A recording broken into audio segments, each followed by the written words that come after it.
Thank you for joining RedZone to EndZone. I'm Janae Muchmore. And I'm Brandon Williams.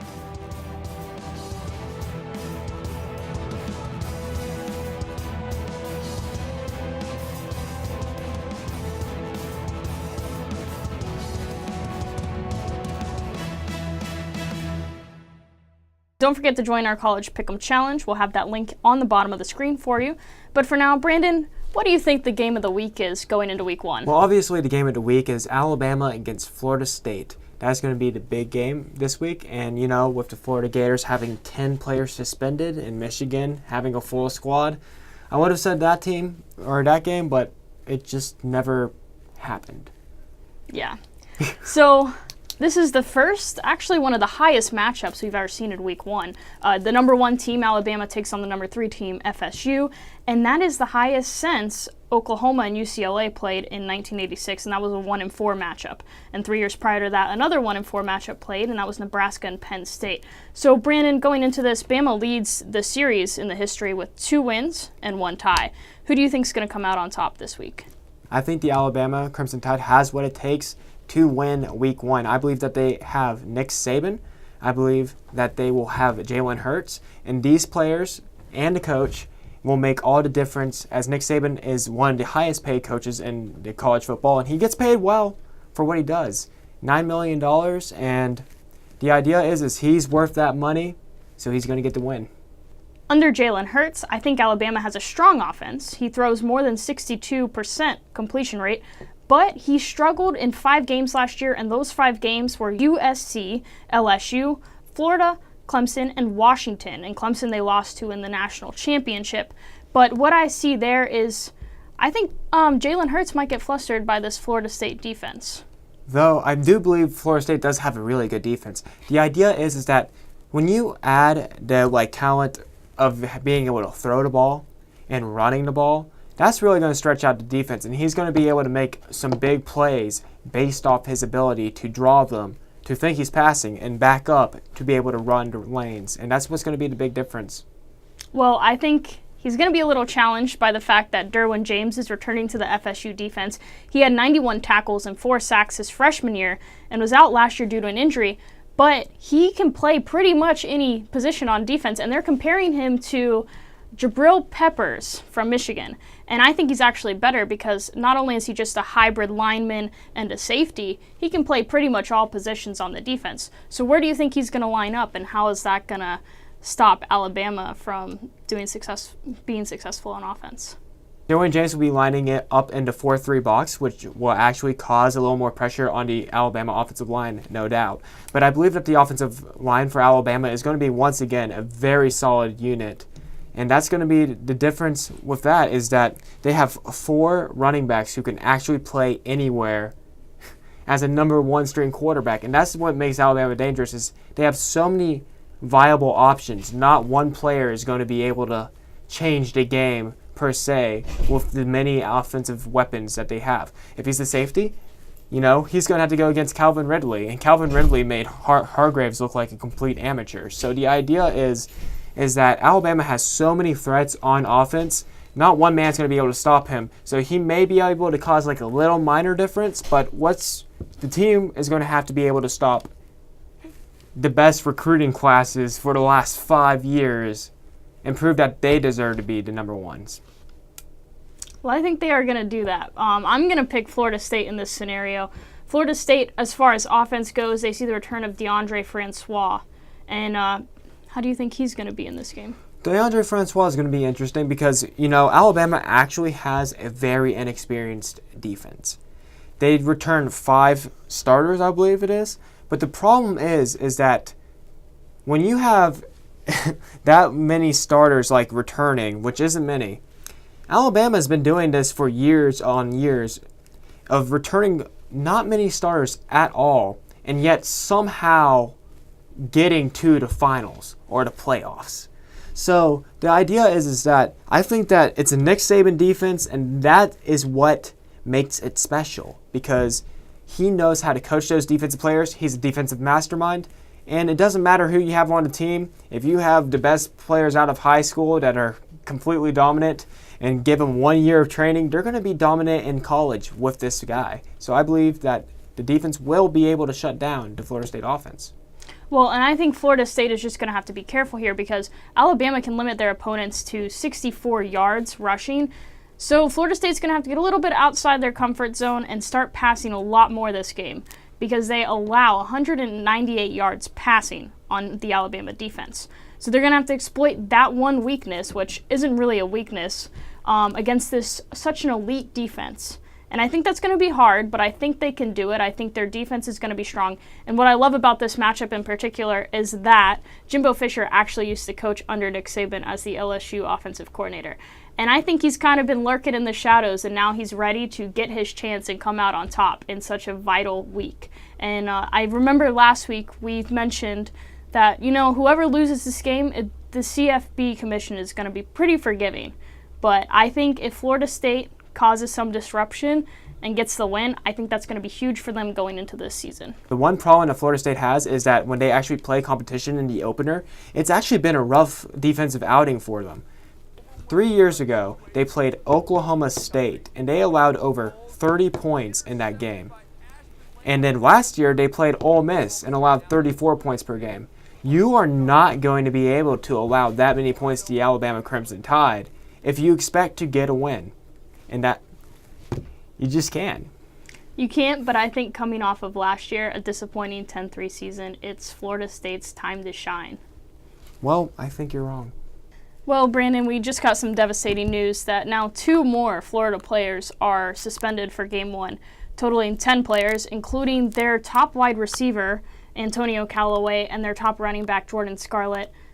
Going to Michigan in a couple days, how do you feel about this? I actually feel very insecure that the Gators will not be able to pull it off because, honestly, the Gators had everything going for them. They played a team that was inexperienced, only 5 starters returning, 1 on defense, and, well, now you lose your number 1 running back, your number 1 wide receiver, and when you think about it, Callaway was also the kick returner.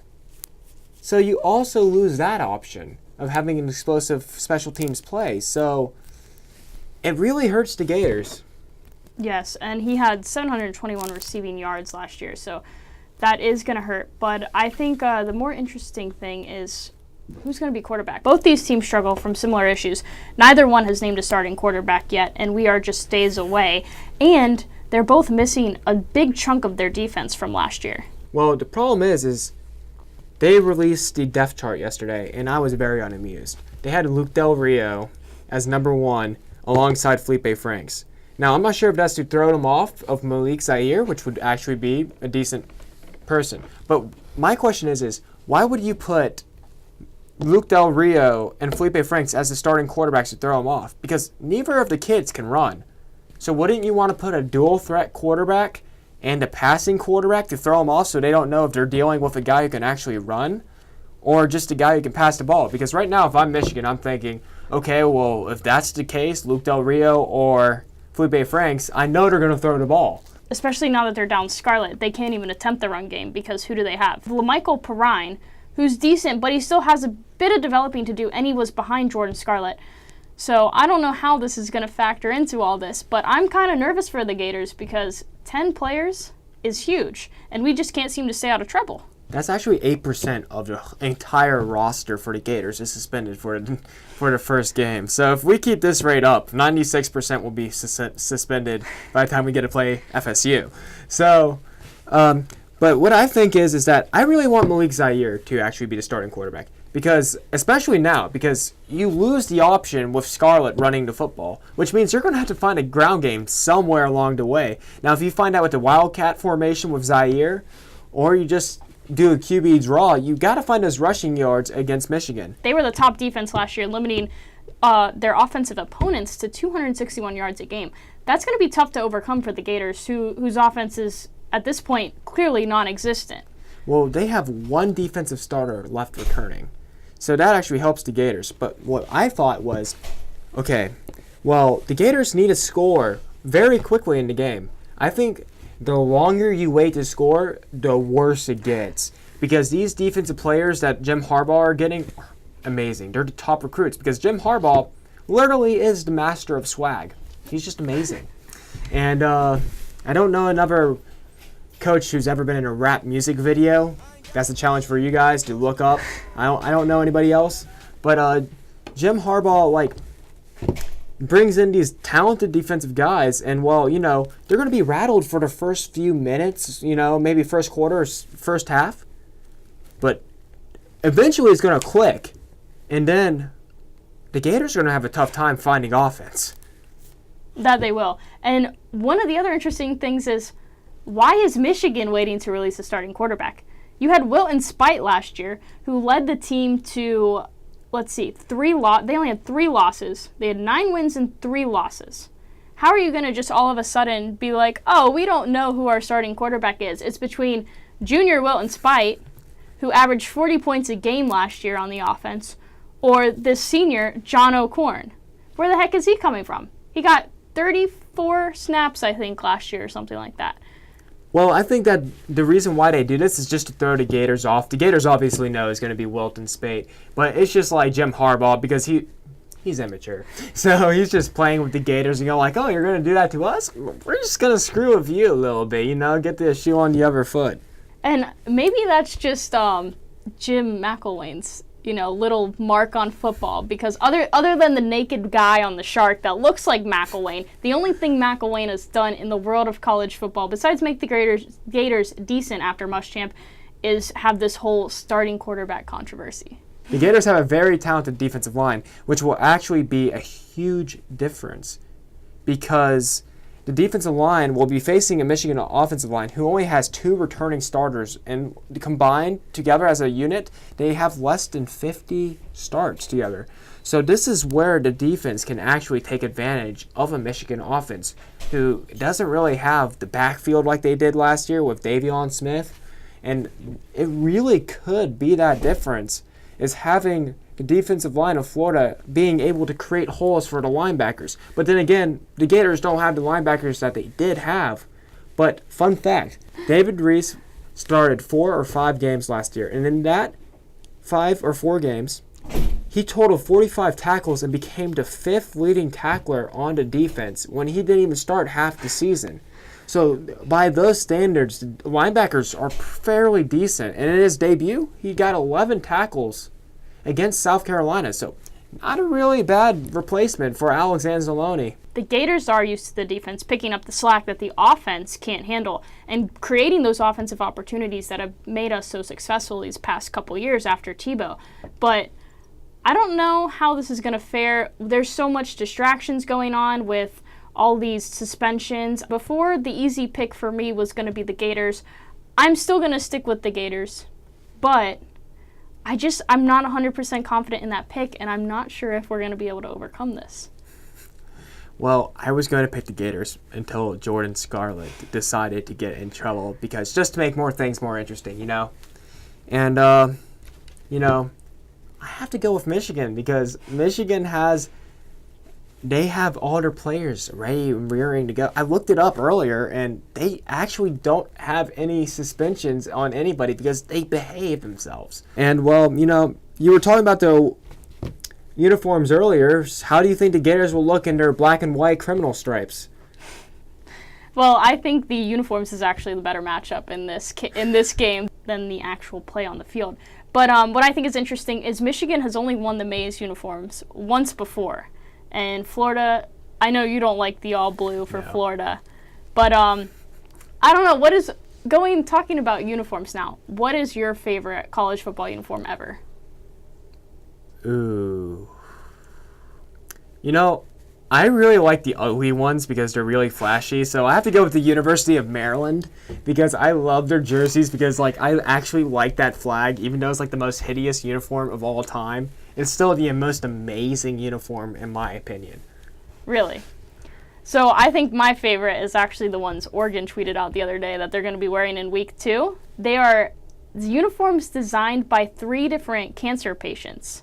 I think that's really cool that they're doing this Stop Out Cancer campaign and that they actually use the designs of different people that are their fan base. So I think that going back to the matchup on Florida-Michigan, the only way I see John O'Korn starting is because his last name is Corn, and it matches the uniform's maize. That's the only reason I see him starting. I'm not sure why. This is a big question, but I'm still going with Florida, and you're still sold on Michigan? Yep. All I got to go Big Blue. Well, Will Greer will be back in action as the West Virginia Mountaineers will be playing Virginia Tech in Landover, Maryland. Janae, how do you think that will shape up? I think Will Greer might be a good fit. He brought the Gators back he started the Gators 2015 season with a 6-0 lead before he got caught for performance-enhancing drugs, which is a whole nother issue. So if he can keep clean, I think he will be a good fit for this West Virginia offense. I do think he will struggle in this first game because Virginia Tech does have a solid defense, including Terrell Edmonds, who had 4 interceptions last year and 86 tackles total. So I think there is going to be a little bit of struggle. He will be fine in the first couple games, but I think as the season goes on, you'll see some highs and lows in his career. Well, despite Will Greer actually being the quarterback, there's actually other stars on the team. They have their number 1 running back, Justin Crawford, who had ran for almost 1,200 yards last season, which will actually be able to help Will Greer if he needs some immediate help being able to move the ball, because, if he can't pass the ball, at least they have a viable option to actually run the ball. Well, and I think they are going to have to rely on that a bit with the safety, because Virginia Tech has quite a bit of depth when it comes to the safety, and they're strong, like I just mentioned with Terrell Edmonds. He's the leader of that, but I think they're going to have to run the ball a little more than they probably want to at West Virginia for the start. We'll see how things shape up, but it'll be an interesting season, and I think... No, it'll be an interesting season. I'm going to stop there. Well, their defensive line actually has been underperforming for Virginia Tech, and that's honestly one of the more importance. Everybody looks at the linebacker, says that's the most important position. But the linebacker is important, yes, but the defensive line is what sets up the offensive line and allows those holes to be created for the linebackers to actually shoot in. Also, they're the ones who are able to stop the running hole, or the hole to actually being created, so they can stop a running back immediately in his tracks if they're good enough. They also can pass rush, but Virginia Tech actually doesn't have a very talented defensive line. So getting to Will Greer might actually be really hard, and being able to stop a running game might be actually really hard for them if they can't win the battle in the trenches. Well, now that you have that stat sheet right in front of you, can you tell me how many yards they actually allowed on defense rushing last year? Defensive rushing last year, they allowed 140 rushing yards a game. That's not too bad. It's not SEC standards. They're not in the SEC, though. What about the Virginia Tech offense? They're going to have a really tough time this year without Jared Evans. Jared Evans had 3,500 passing yards, and then he also ran for over 800 yards. So basically, when you look at it, he had over 4,000 yards of scrimmage by himself. And that's scary for Virginia Tech as he leaves the team. And now they're looking at a new QB to be able to pick up where he left off. Those are some big shoes to fill. They certainly are. And the new quarterback's name is redshirt. He was redshirted last year, Josh Jackson. Now, coaches say he just started separating himself 2 weeks ago, which I find concerning considering the offseason has been a lot longer than that. But what they say really makes him stand out is that he was actually there when Jared Evans was there. So he kind of has a feel for the offensive momentum. And I think he has too much hype to live up to, and I think that pressure is just going to get to him. I mean, I watched the Gators have that when John Brantley had to follow up Tim Tebow, and that kind of crushed him. And when you think about it, every single Gator quarterback since Tebow has had to try to live up to those hopes, like Jeff Driscoll, and they all crashed and burned. So I don't see much of a difference for this Virginia Tech quarterback. I'd have to agree with that. And now talking about the West Virginia offense, they do have a solid defense. So I think that's just going to fluster Jackson just that much more. And the pressure is going to come right away. Jackson's not going to get any leniency when it comes to defensive pressure. So is he going to be ready for it? That's the big question. Despite Jared Evans being the leading rusher, they do return Travis McMillan, who had over 600 rushing yards. And, well, that may not be a lot for a running back, but when you have a quarterback that's able to take off immediately, being able to get 600 yards and being the number 2 rushing option isn't that bad. So he's actually going to have to pick up his role as being the number 1 rusher, and that could help Virginia Tech along the way on the offense to just find the quarterback's struggling identity. But overall, it looks like on paper, Virginia Tech offense is going to be having a tough time. But you also got to remind yourself that West Virginia is not a historically defensive school by any means. They're known for high scoring and allowing a lot of points to be scored on them. So who do you think is going to get it, Janae? I think it's going to be West Virginia. I just like the matchup of Greer versus the Virginia Tech defense compared to Josh Jackson and the West Virginia defense. Even though you say there's not that much there on defense, I think there is. They have a solid defense. The Hokies is stronger, but West Virginia, it's going to come down to offense, I feel like, and Will Greer is going to pick up the slack in that category. Well, West Virginia is actually going to win this game because I believe that, it's going to be a shootout, but when you bring out a shootout and you bring a dull knife to the fight, you're not going to win, and that's what the Virginia Tech offense is compared to West Virginia. That's why West Virginia will be able to outscore them and be able to score in numbers, while Virginia Tech is going to have trouble actually putting too many points on the board. So this used to be an annual matchup back when Georgia Tech was in the SEC Conference, but they haven't played the Tennessee Volunteers since 1987, I think it was, and leading this series historically is the Tennessee Volunteers with 24 wins and 17 losses. So, Brandon, what's the matchup going to be like with them this week?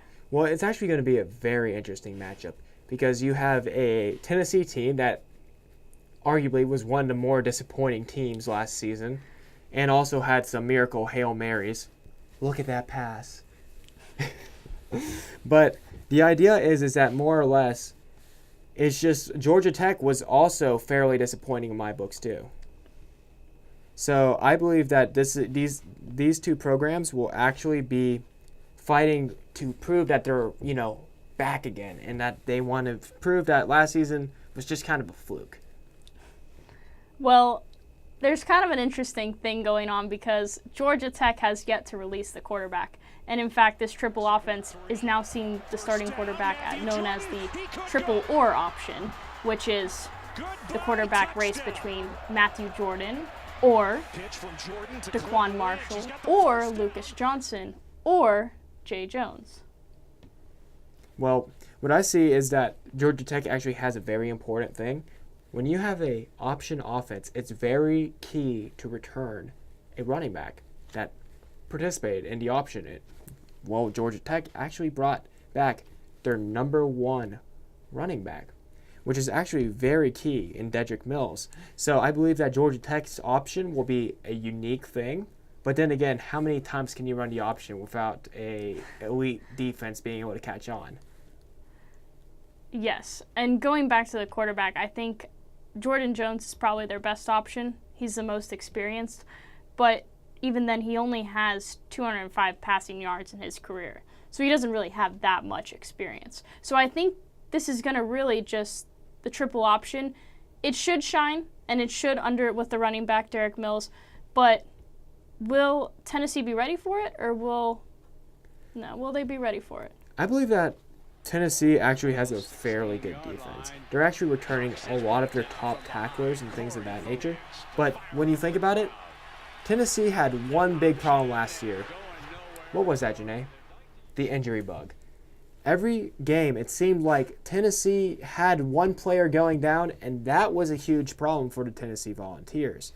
So defensively, they need to make sure those guys stay strong and stay well-conditioned because it's so easy to be able to be injured once you already injured the muscle or ligament or whatever you want to injure. Well, not whatever you want to injure because you never want to injure anything, but... Well, and the thing it's going to come down to for Tennessee is Butch Jones doesn't care how ugly this win may look. He just wants to see a win. That's going to be the key going into week 1. So will he get that? I don't know. I think it's going to be hard for them to break in a new quarterback as well. in Atlanta, which is technically Georgia Tech's backyard. That is true, because actually they get to play the first. No, I don't want to say the first. In fact, they're actually going to be able to play in a new Mercedes-Benz Stadium in Atlanta, Georgia, which actually looks like a Coliseum and is actually inspired by the Roman Coliseum. And it actually has this roof that has a peach flower because it's the peach state, and it will retract and open up to let Indy open the air. So I think it's actually a really cool stadium. And I'm actually kind of jealous the Gators aren't playing in that one, but then again, the Dallas Cowboys Stadium is just as spectacular. Well, and if they win the SEC East, they might be there. The only thing that stadium does have, is a Chick-fil-A, which, fortunately enough, if you go there for a college football game, they'll be open. But if you go there for an Atlanta Falcons game, they will still be closed on Sunday, which is kind of ironic. But it'll probably still shut out all the other fast food restaurants in the stadium on those 2 or 3 days that they are open for college football. Well, talking about food, here's some food for thought. The Georgia Tech wide receivers actually are very talented this year, and they're returning one of the best units they've had since 2014 when they went 10-3. So that could actually help them. And the option is if they're able to get that pass game going, they'll be able to show and open up things for the option to actually be successful. They will. And Tennessee, as mentioning that injury bug, they will be out Darren Kirkland, who is now suffering from or recovering from knee surgery, and Drew Richmond on an offensive tackle was announced that he would be out today too. Ooh. So they will be down 2 people. I don't think Drew's was an injury though. It was something about team compliance. So they must be having the similar issues to Florida. But I think there's some drama there too, and I'm not really sure who's going to get the win here, but I'm kind of liking Georgia Tech. So going back to the injury bug though, Brandon, we do have Darren Kirkland Jr., who's going to be out for the defense due to knee surgery. But now they have an offensive tackle that was just announced today. He was going to be out for disciplinary issues, and his name is Drew Richmond. And he's kind of a big part. He's a starting tackle, so now they have to have some freshmen come in and fill the void. What else do you think about this Tennessee offense that might limit them against this Georgia Tech defense? Well, Tennessee actually had one of the top offensive lines returning in the SEC. They returned 4 starters. They had a first-team All-SEC player getting moved to center. And that, I think, is going to be able to help them a lot. But they're also trying to train in a new quarterback, which actually could be devastating for them. But behind a talented offensive line, that will allow him to be able to grow.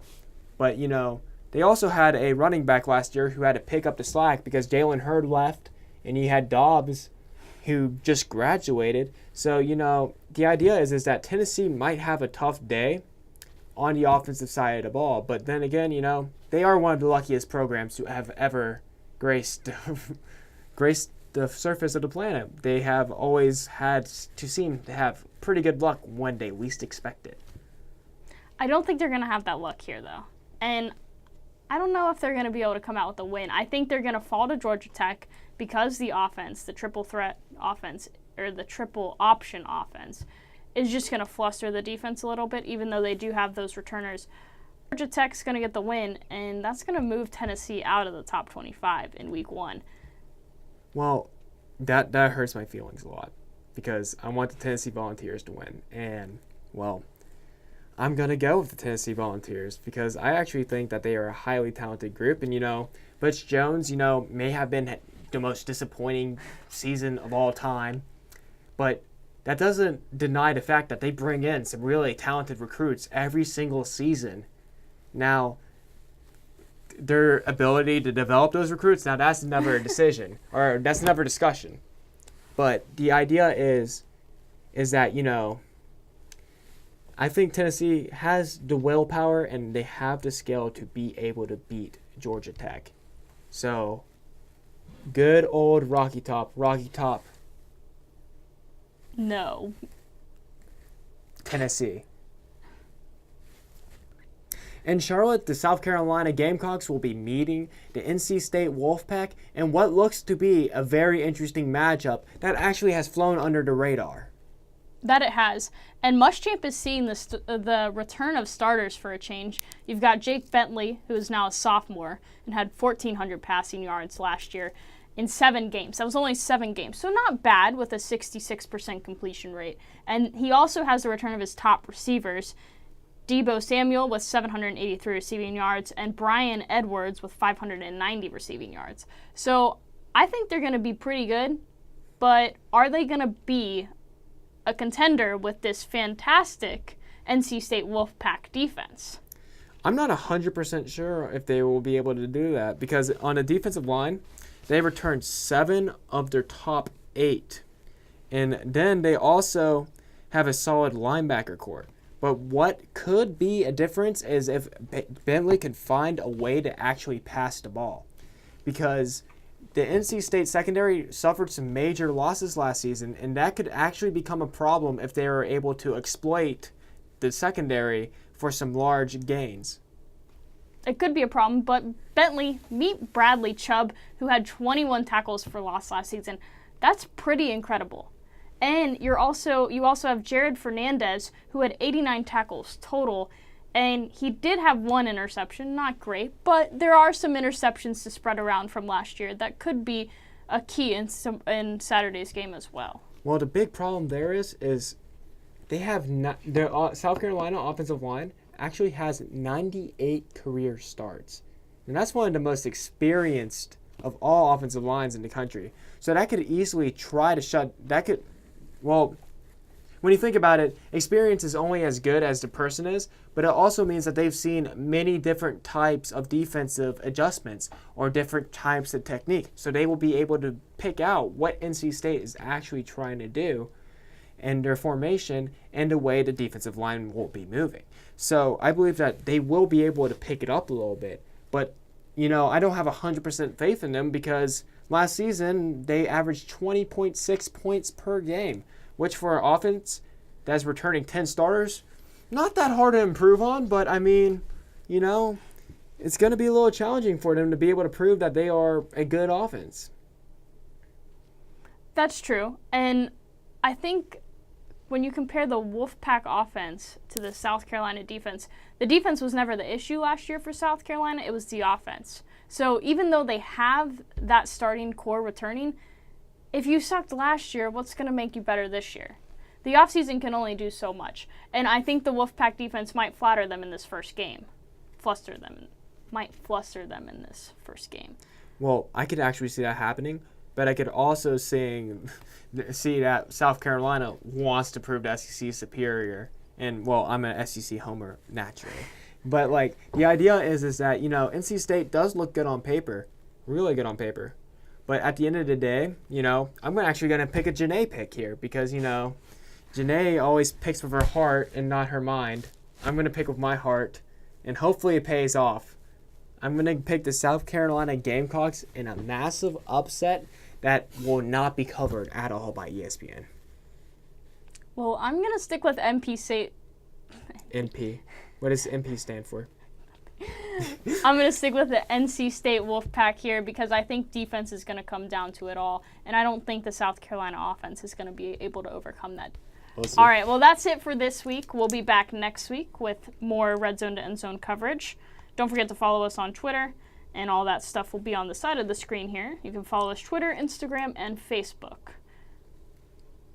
I want to say have a great night. Have a great night, and thank you for watching our show.